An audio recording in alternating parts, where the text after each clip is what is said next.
always find a layer of relevance. People don't care about what you have to say unless you're making it relevant to them, right? So make it about them. This is where most people lose their audience. Relevance answers the question of why should I care?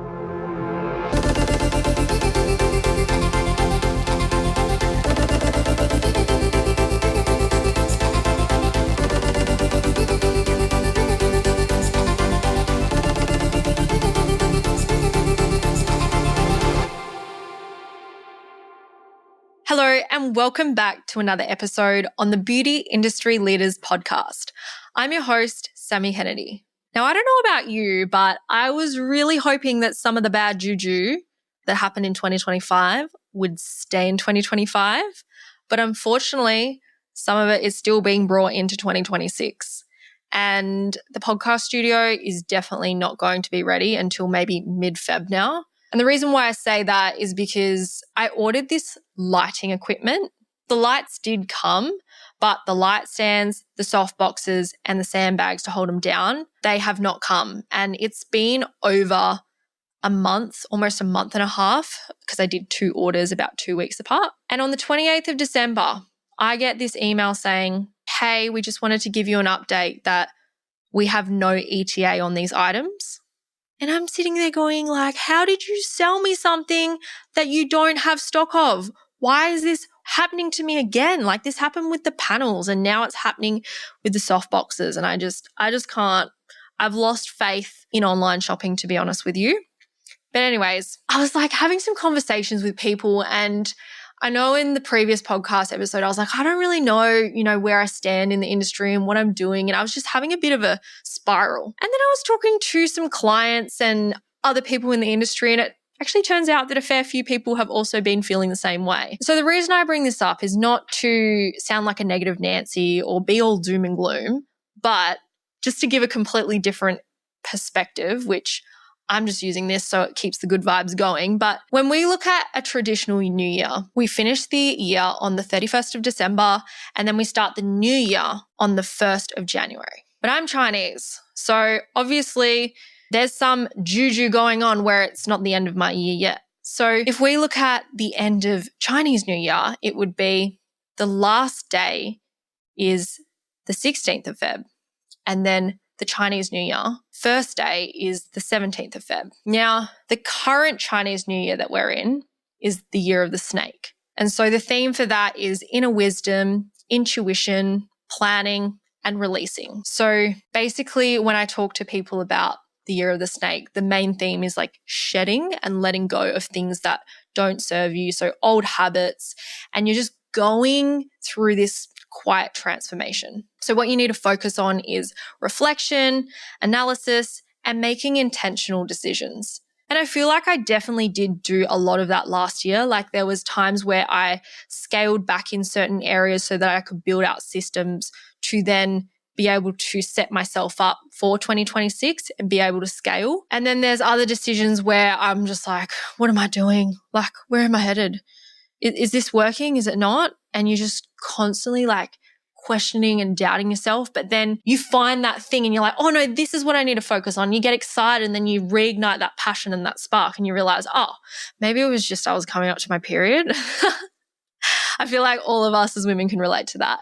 But that's kind of like the year of the snake. And when we're moving into the year of the horse, the theme for that is action, energy, freedom, and ambition, which sounds pretty good to me. And I'm also, in my Chinese zodiac, I am born in the year of the horse. So this year is my year. Anyways, the energy, it says, is like the fire element, because it's like the fire horse, brings intensity, passion, speed, and decisive movement. So the focus should be living differently, taking risks, embracing new paths, and courageous forward motion. So the transition from the snake to the horse is a shift from deep thinking, which is a snake, to powerful doing, which is the horse. The wisdom gained in the snake year empowers the bold actions of the horse year, and the period encourages using reflection to fuel passionate, impactful change. And so if you needed any kind of reason to hold on when you feel like you want to give up, or you're just going like, I feel like nothing's working in my favor, it may just be worth believing for now just borrow this belief, can be disproven, but if you need something to hold on to, might be just like the end of the year of the snake and you're just kind of shedding all those things and you're letting go to open yourself up to this next chapter of growth and transformation. So if you didn't start 2026 the way you wanted, please don't toss the whole year in the bin and think it's the worst thing ever. You've still got time to reset again at Chinese New Year. Although I still am in the belief that, you shouldn't have to wait until the new year and you shouldn't have to wait until Monday. And if you want to do something, just do it today. Do it right now. Don't wait. But look, it's just something I thought that I would share on today's podcast episode. Anyways, moving into today's topic, we are wrapping up this marketing series that we've been going through together. And I've really enjoyed doing it. There's so many different things that we could cover with marketing. And for this overarching series, I wanted it to be around understanding the type of campaign and content that you're putting out there and the prep work that needs to be done so you can actually convert your audience into paying clients in your business and make money. Instead of just putting all this effort into marketing and then none of it works, this whole series is tying everything together so that you do have a strategy that works for you. And if you implement this over 2026, you're going to see some pretty incredible results. So let's just talk about what we have covered in this series already. So episode 1, we spoke about the importance of doing market research, actually diving deep into understanding your industry, your target market, the psychographics, profit margins, really understanding everything to do with the industry you're in, what you're offering, who you're serving, just making sure you're across it all and not just I feel like this is a good idea. What is the data? What is the stats? What is the history? What can we leverage? The second episode was going deep into understanding how your ideal client thinks and what motivates them and what are their fears and what are their dreams and what can you do to actually have that point of difference and attract them in. In the third episode, we spoke about how you need to actually break down your goals into KPIs. So instead of just saying, I want to be fully booked or I want to have 100K months, we want to look at, okay, well, what does 100K months look like? How many clients? How many staff members do you have? What is the average cost of a service? How many do we need to sell? What does that income project out to be? We're getting super specific and intentional with what we are needing to sell. And then as a result, what are we focusing our marketing efforts on? In the fourth episode, we went through how you can actually build content campaigns instead of just posting randomly and hoping that you'll get some clients out of it. So taking your audience on a journey psychologically, feeding them information in a sequential order that increases the chances of them going from a follower to a paying client in your business. Then in the fifth and the most previous episode we spoke about the different formats of content and what each one is designed to do. So this is why sometimes you just think, oh yeah, I'll put that one piece of content out and it didn't work. Well, yes, different formats of content serve different types of purposes. They can have a different impact. And when strategically layered with other formats in your whole strategy, you can get a much higher chance of converting your audience into clients. So today, what are we going to talk about? Well, if you understand this framework, you can structure any piece of content on any platform in any format and know exactly why it works. So the idea is that to finish off this whole series, you're now going to understand how you structure the information or deliver the information in the piece of content that you're creating. So whether it's a reel, whether it's a carousel, whether it's a caption in a static post, whether it's an email, whether it's stories, even in your DM chat sequences, you can honestly use this anywhere. And the reason why I'm teaching it this way is because I didn't want to give you 10 different frameworks and you don't remember any of them. I wanted to give you one high value one that can be used across any format of content and still make high impact. So most people don't struggle with content because they lack ideas. They struggle because they don't know how to structure their thinking. So when you sit down and create a post, most people will go, oh, what should I say? I don't know. And then they put something into ChatGPT and say, write a caption for this. And then they put it out there and it doesn't really do much, right?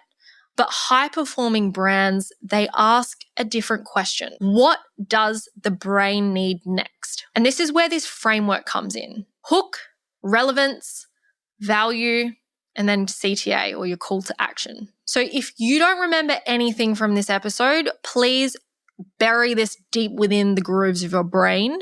Every piece of content that converts will follow this sequence in one way or another. Now, here's why this framework works.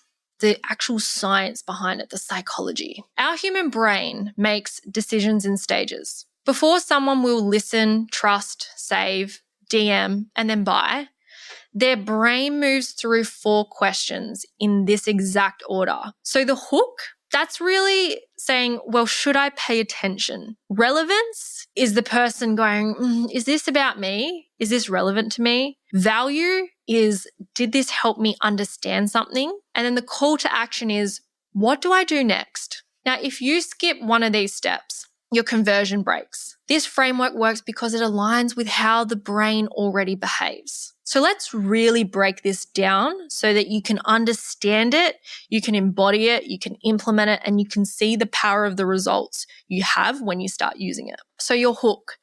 Your hook exists because it earns attention. It's not an intro. It's not context. It's not, hey guys. The hook exists to interrupt people when they're in that autopilot mode. Like, think about when you're doom scrolling and everyone's saying the same thing. Like, your brain just tunes out.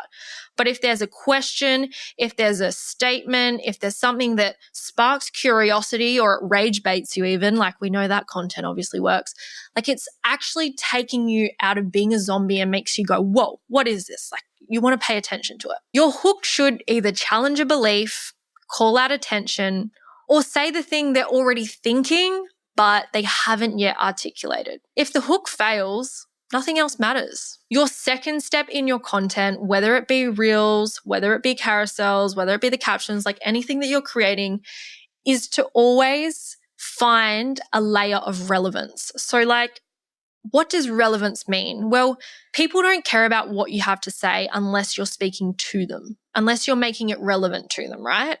So make it about them. This is where most people lose their audience. Relevance answers the question of why should I care? And this is where you name the struggle, you mirror their internal dialogue, so the thoughts and the conversations that they're already having with themselves, or you describe a situation that they recognize themselves in, because that level of relevance will create the safety and the connection. Now, the third step is to add value.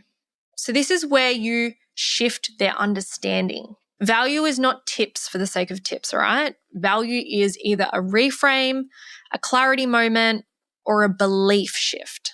You're helping them see something differently. So if they think, oh, that makes sense, you've delivered value. And then the fourth step, this is your call to action. So this is giving the brain direction. The brain hates open loops without direction. So a call to action is not always going to be buy now. It could be save this, reflect on this, DM, comment, watch the next part. Whatever it is, make sure that it aligns with the purpose or the intention behind why you're putting the post up, and make sure that there's only one clear next step. If there's no call to action, you've basically like got their interest, you're giving them the value, and then you're just abandoning them. You need to tell them, okay, what is the thing that they need to do next? Now, why does this work for every format? Well, it's because this framework is very powerful and it doesn't actually change. But what you'll notice is with the different formats of content, the weight of each part does. So reels are usually heavier on the hook. Carousels are usually heavier on the value, and stories are usually heavier on the relevance. But all 4 parts are always present. So I'm going to break some of these down into an example for you so you can see how it plays out with different kinds of businesses, goals, ideal clients, etc. So if you were a skin clinic and you had an acne client, or you were trying to put out acne content, your hook might be, most people treating acne are making this one mistake without realizing. So all of a sudden that person's reading that and going, oh, what am I doing wrong? Like, what do I not know? And so it creates that curiosity. And then the relevance piece may be you've tried products, treatments, maybe even medications, but your skin keeps cycling through breakouts.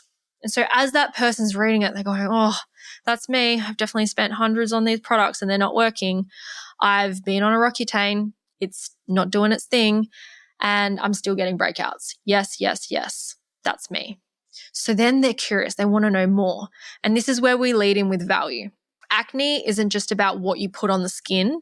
It's all about consistency, barrier health, your gut health, and understanding what your skin actually needs long term, not just a quick fix. And obviously, you could add value in different levels here. You could have 3 main points. You could have 1 main idea that you're trying to communicate through.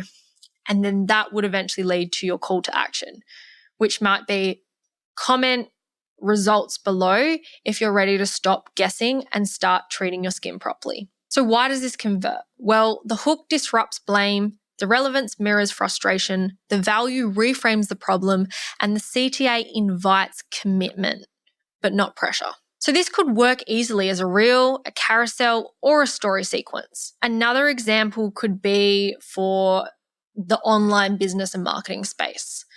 So the hook might be if your marketing feels busy but inconsistent, it's not because you need more content. When we create relevance, we would be saying you're posting regularly, you're showing up on stories, trying to do all the things, but sales still feel unpredictable. And then the value is the problem isn't your effort, it's that your content isn't guiding people through a decision. Without structure, your audience stays entertained, but never moves closer to buying. And our call to action could be DM me structure if you want help turning content into conversions. So the reason why this converts is because it removes self-blame, it validates the effort, it introduces a clearer lens, and it naturally opens up a conversation. Now, if I wanted to do one for the Beauty Industry Leaders Business Retreat, I could say something for the hook like, scaling your business doesn't fail because you're not capable. It fails because you're doing it alone. The relevance is you're the decision maker, the problem solver, the leader, but you don't have a room full of people who actually get what you're building. The value add would be growth accelerates when you step into environments that challenge your thinking, raise your standards, and give you clarity, not more noise. And then the call to action, if you're ready to stop carrying everything yourself, applications for the Beauty Industry Leaders Retreat are open. Comment retreat below and we'll send you the details. So why does this convert? Well, the hook speaks to the identity, the relevance names isolation, the value elevates the solution beyond logistics. The value elevates the solution beyond logistics, and the CTA feels aligned, but not salesy. So this could even work as a talking head reel, a long form carousel, or a story sequence with behind the scenes visuals. So how can you apply this to your business immediately? Well, before you post anything, ask yourself, what's the hook? Why is this relevant to my audience? What is the belief that I am shifting? And what's the next step that I want them to take? If you can answer those 4 questions, you have a high converting piece of content. So stop trying to post more. If you're just posting for the sake of posting, if you're not intentional, if you don't have a strategy, if you don't have a structure or a format that you're following, you're not going to get the results. You need to think more clearly. Hook, relevance, value, call to action. And once you see the content this way, you stop guessing and you start guiding. And that's when content stops feeling so hard and starts doing its job. So I really hope that this framework is easy for you to go and apply. If you're driving in your car, pull over on the side of the road, write this into your notes. If you're listening in your kitchen and you're washing the dishes, take the gloves off, quickly write it down in your notes. Like I'm telling you, whatever you're doing, I want you to stop, pause, and actually write this down, because out of everything that I've covered in this whole series, this is the easiest part. Hook, relevance, value, call to action. Add this into your social media marketing strategy. Add it into your captions. Add it into your carousels. Add it into your reels. Add it into your anything you're doing at this stage, because this is what you need to do to start building that journey, not only through your content campaign marketing strategy, but then once again in the actual value of the content that you're delivering. Now, a little secret about this is actually my 37th take of this episode, and it has been so hard for me to just go all the way through without hitting stop and then re-recording. And I'm looking at it going, wow, this is probably the shortest episode I've ever done. And I'm also kind of proud because I'm like, you know what? Maybe this is what people need. You don't need me rambling for hours on end. But if you can just go implement this one thing in your business and report back on the results, I think you will be very, very impressed with the different kind of conversations that you start opening up. Anyways, let's wrap it up here. Thank you so much for taking the time to tune in to today's podcast episode. I'm so grateful that you've stuck around for the last 6 episodes of the marketing series. If you have loved the series, please take the time to just send through a message and let me know which episode. Did you like the structure? What series would you want to have next? Because it really helps me with the next stages of podcast planning. But other than that, I hope you have an amazing week and I will catch you for the next episode. Bye. Audience exclusive.